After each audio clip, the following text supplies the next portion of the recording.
Hey guys, welcome back to the channel where I cover missing persons, unsolved cases, crime news, and more.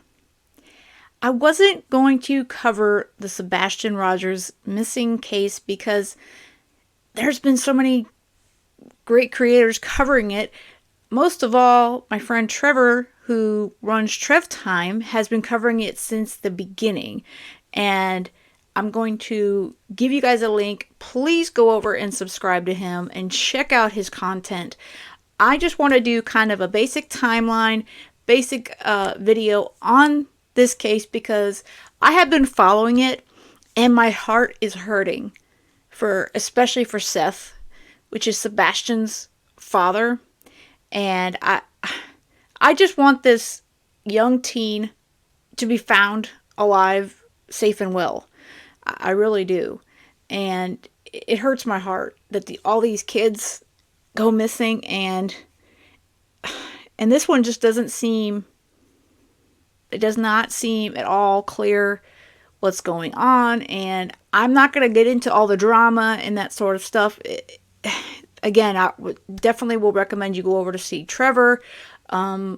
Josh at the lab has done some great work. So I'll give you guys a couple channels to follow for it. I just kind of want to do an introduction to it with just a basic timeline. And I may do a video here and there, like I said, because I'm following it. It's hard for me not to follow it. And my heart just melts for this young guy and his father. So this is Sebastian here on the screen. He is a 15-year-old. And he's highly functioning autistic. How can you not fall in love with him? He just looks like the sweetest boy. He really, truly does. So again, I'm going to go through the timeline and put up some photos and give you guys this poster. And that way you guys have an introduction to the case if you're not as familiar with it. Alright, so this entire case started on Monday, February 26th. So we're talking, this is 43 days ago. I'm recording this on April 8th. And 43 days ago, Sebastian just disappeared. And as we know, people don't just disappear, although they kind of seem to, you know. The search for Sebastian begins. The Tennessee Bureau of Investigation, TBI, issued an endangered child alert at approximately 11:17 a.m. on behalf of the Sumner County Sheriff's Office. In the alert, investigators wrote that Sebastian was last seen earlier that day near Stafford Court in Hendersonville. Now, this is Hendersonville, Tennessee, and you guys are probably very familiar with TBI because of the Summer Wells case. Sumner County Emergency Management Agency, EMA, Director Ken Wader said that there were over 200 searchers on the ground that day with multiple K-9 teams, mounted units, helicopter crews, and even drones being deployed. The search teams covered a nearly 5-mile radius in the Beach and Shackle Island area. Tuesday, February 27th. TBI issues the Amber Alert.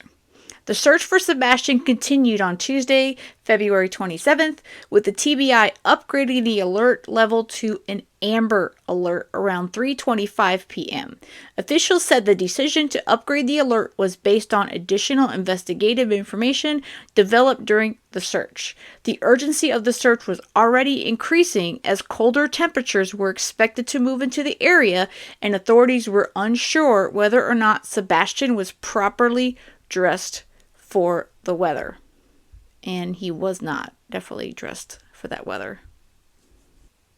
Dozens of agencies continued searching, began employing unique tactics suggested by community members, such as playing Sebastian's favorite song, Eye of the Tiger. A potential sighting was reported on Newman's Trail, but officials confirmed it was not Sebastian. By February 27th, searchers had covered over 2,000 miles on foot and went through Sebastian's home multiple times.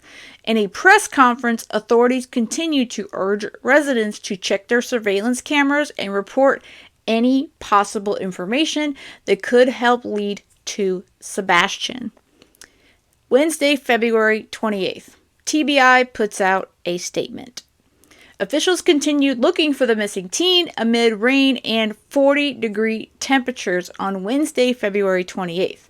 Due to growing public interest, the TBI put out a statement explaining why Sebastian's parents were unable to share more details about the missing teen.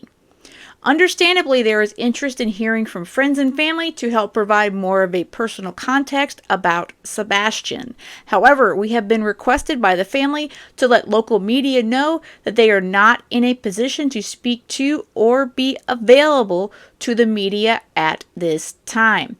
We have told them that while we would relay their message, it would be the decision of the individual media outlets and reporters to proceed as they see it.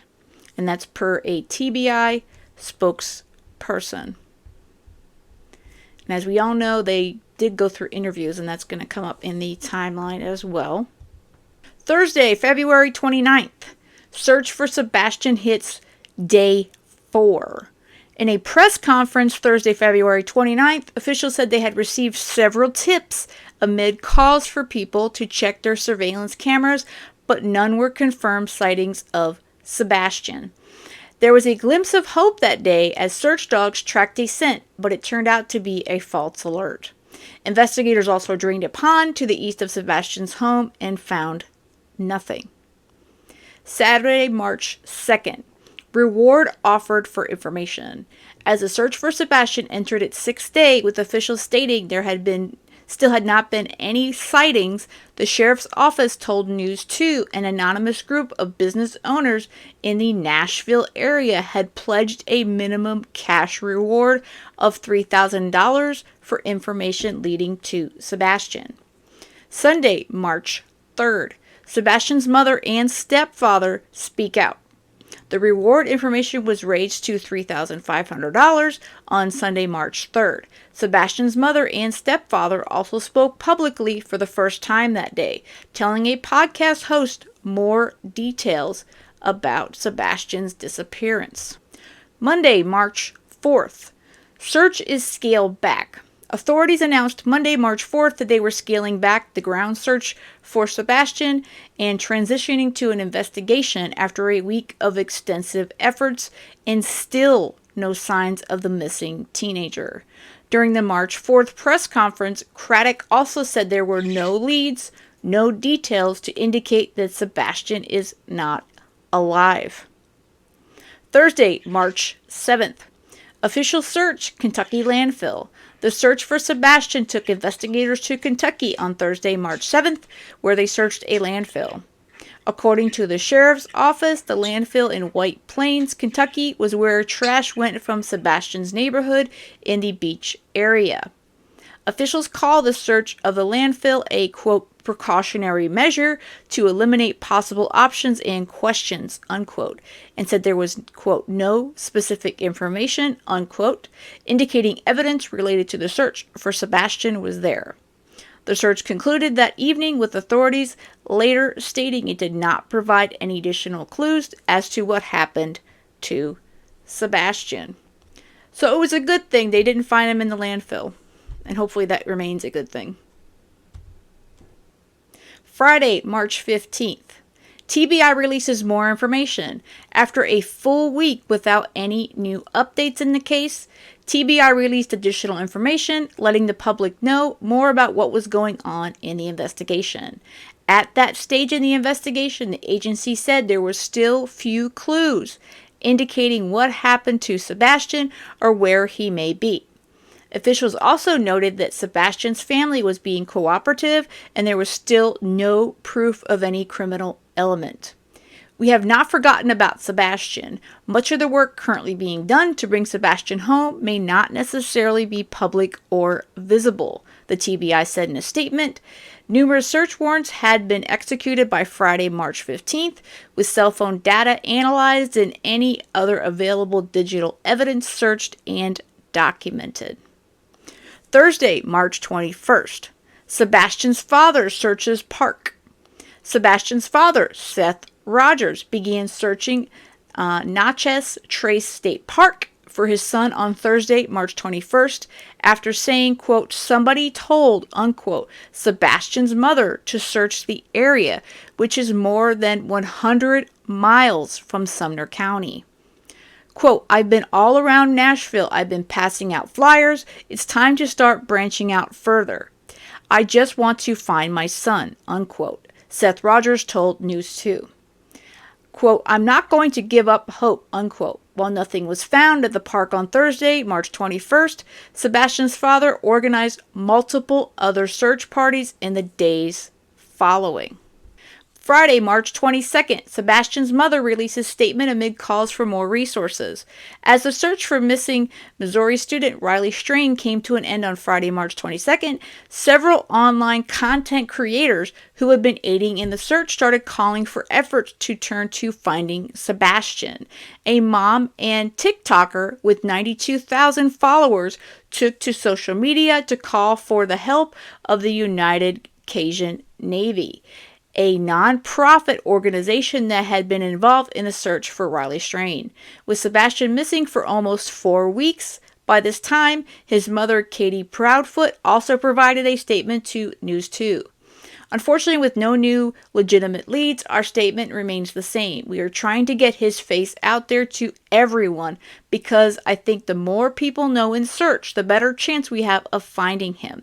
We do appreciate the support, the neighborhood and community, and we want to let the community know that we do not have words to express our gratitude for the support we have received in searching for our son. And we pray that everyone continues to help search, and we pray to find him and bring him home safe. The pain of our son's absence is beyond words. We ask that everyone everywhere remain aware and continue to look for anything that can help us find Sebastian and bring him home. Monday, March 25th, United Cajun Navy joins the search. United Cajun Navy began setting up headquarters at 90 Volunteer Drive in Hendersonville on Monday, March 25th, after answering calls to join in the search for Sebastian. The nonprofit organization said it's working independently from the sheriff's office. The United Cajun Navy was supposed to hold a safety briefing on Tuesday, March 26th for those wanting to volunteer, but it was postponed due to unsafe weather conditions. The first organized volunteer search for Sebastian launched on Wednesday, March 27th. The turnout was enough for an all-day search effort, with efforts coming to an end around 3 p.m. Volunteer search crews had planned to head out again on Thursday, March 28th. Friday, March 29th, United Cajun Navy calls off search. The United Cajun Navy calls off its search for Sebastian on Friday, March 29th.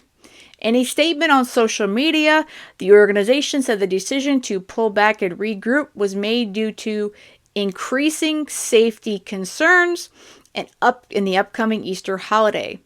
The safety concerns are reportedly related to alleged death threats. This is sort of the point when dramatics really kind of kicked in on this case. Tuesday, April 2nd. Officials provide update in the investigation. Officials with the Sumner County Sheriff's Office held a press conference on Tuesday, April 2nd to answer questions about the ongoing search for Sebastian. As of April 2nd, Chief Deputy Eric Craddock said there was still no evidence pointing to foul play at Sebastian's disappearance, but authorities were not ruling anything out. Investigators were continuing to follow multiple leads on Tuesday, with the TBI receiving 314 tips. TBI spokesperson Susan Nillard said some of those tips were related to misinformation and rumors being spread on social media. Yeah, unfortunately, that happens in all of these big cases. She asked that the community continue to share information, but about things like conversations people may have had with the missing teen, where he'd like to go, and any people he may have mentioned that are in his life. Officials also confirmed that a pair of glasses had been found during Tuesday's press conference. However, Craddock said authorities were still working to determine if they were connected to Sebastian. And they were not connected to Sebastian. They did confirm that the glasses were not his. His father, Seth, thought they looked enough like they were possibly his son, so they went to be checked, and then they found out that they were not Sebastian's. Sebastian Wayne Drake Rogers is a 15-year-old autistic Caucasian male who was reported missing on February 26, 2024 from the Stafford Court area of Hendersonville in Sumner County, Tennessee. Sebastian is 5 foot 5 inches tall, weighed 113 pounds at his last checkup, has sandy brown hair, brown eyes, and may be wearing glasses. Sebastian was last seen on February 25th at 9 p.m. when his mom saw him go to bed. He was wearing a long-sleeved black shirt with a picture on the front, black track pants with a white stripe down the sides, and no shoes. If you have any information on this case, or if you have seen Sebastian, please call the TBI at 1-800-TBI-FIND, or you can also call the Sumner County Sheriff's Office at 615-451-3838. But again, TBI is 800-TBI-FIND. Let's bring Sebastian home, back to his father and his loving family. We really need to bring him home. And if you have any information, please do call it in. And again, this is a case that's really got my heart, and I know a lot of you guys out there as well. And please do check out Trev Time for a lot of great interviews. He spoke with some of the family at this point, and I highly recommend checking it out. I will be posting his link to his channel in the information of the video. Alright guys, I hope you have a great rest of the day. Hug your families tight. You just never know. You just never know when one of them's going to disappear. Seems like these days. And thank you for visiting the channel and helping advocate for these victims.